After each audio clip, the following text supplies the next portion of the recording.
First one to confess that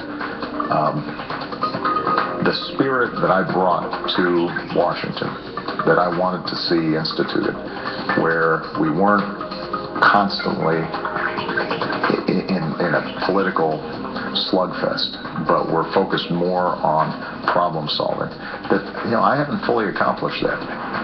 Here's the brand new Politico George Washington University battleground poll. The president has a slight lead over Romney, and barring a major event, the window may be closing for Romney to make inroads in those key battleground states. Let me bring in Real Clear Politics reporter Aaron McPike and Politico's Alexander Burns. Good morning to both of you. Morning. Aaron, not only did Mitt Romney say his campaign doesn't need a turnaround, yet again he said, I want to be president of the 100%. Is he, though, undoing some of the damage that he did with his 47% comments? He's trying to. I think we'll see him try to do a lot more damage control as he campaigns through Ohio this week. A lot of middle-class voters right there, and he'll be campaigning all the way through the state Tuesday and Wednesday. He's going to have to do a little bit more because the Obama campaign continues to use this against him. They have a new ad out in Ohio this morning that uses that 47% comment against him. Alex, Romney went again after President Obama for not meeting with Benjamin Netanyahu. President Obama said Mitt Romney should be more specific about his own foreign policy. And listen to this. Well, let's see what I've done since I came into office. I said I'd end the war in Iraq. I did. I said that we'd go after al-Qaeda. They've been decimated in the Fatah. That we'd go after bin Laden. He's gone. So I've executed on my foreign policy, and it's one that the American people largely agree with. So, if Governor Romney is suggesting that we should start another war, he should say so. Alex, what's he trying to do there? Well, Chris, I think what the president is trying to do is, there's been a very consistent critique of his performance on foreign policy from the right, that the Obama administration has not been supportive enough of allies like Israel, has not been assertive enough with enemies like Iran. What Obama's trying to do is claim a sort of aggressive middle ground that would force Romney, in order to make that criticism of the White House, would force Romney to take some positions that are just a little bit out of step with where Americans are. Americans, after Iraq and Afghanistan, there is a sense, I think, there's not a huge appetite for more military action overseas. It is fascinating that we're talking so much about foreign affairs. I think a place we did not expect to be at this point in the campaign. Let me go back to the domestic affairs. Aaron, you and I, Ohio girls, both, different parts of the state. Poll out this weekend shows the president is up 5 points. Now, this is especially significant since, well, no Republican has won the White House without Ohio. And take a look at the Romney schedule for the next several days. Some people have questioned why he didn't do this tour right after the convention, like when he had that momentum going. Can a bus tour turn this around?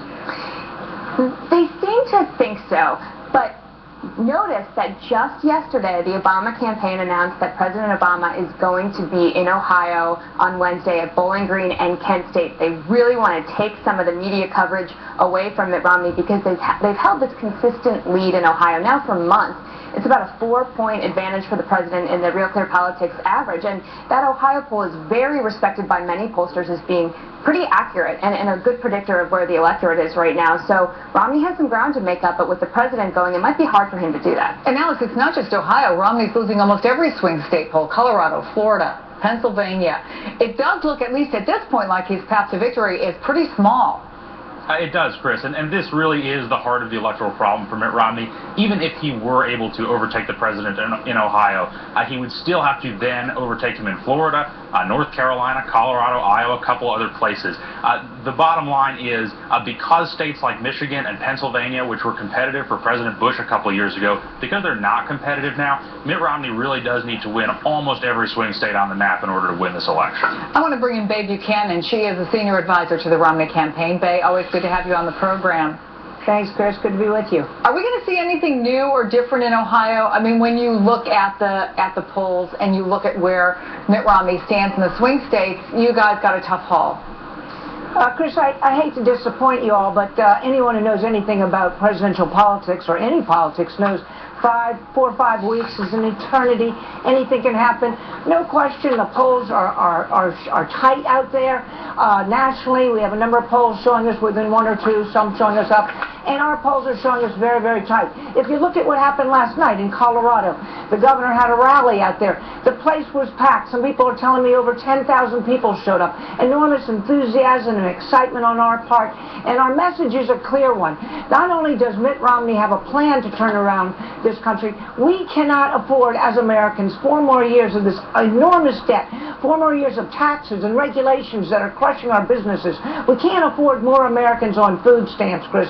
It's a clear message. We can't afford 4 more years of Barack Obama, and Mitt Romney can turn it around. It's a winning message, very much so. And as you well know, Bay, and you and I have both been out on the road with losing campaigns, and there's often a lot of enthusiasm. They're often able, if they have a decent ground organization in that area, to pack a hall and get people excited and screaming for the candidate. But here's the harsh reality. If Barack Obama wins Ohio and Virginia, 2 states where he is now leading, your guy would have to win Florida, North Carolina, Iowa, Nevada, Wisconsin, Colorado, New Hampshire.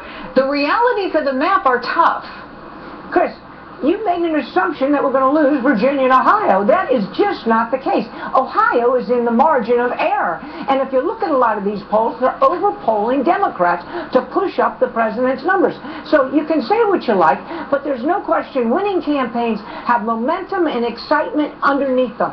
And that is what Mitt Romney's have. We are filling our halls, let me say. And it's a very exciting message, and it's one that's in the best interest of America. And the number one issue in the country is jobs, jobs, jobs, and we know the President of the United States has no clue how to put America back to work, and Mitt Romney knows exactly how to do it. I know you heard this, Bay, but I want to play it for our viewers, what Wisconsin Governor Scott Walker said yesterday.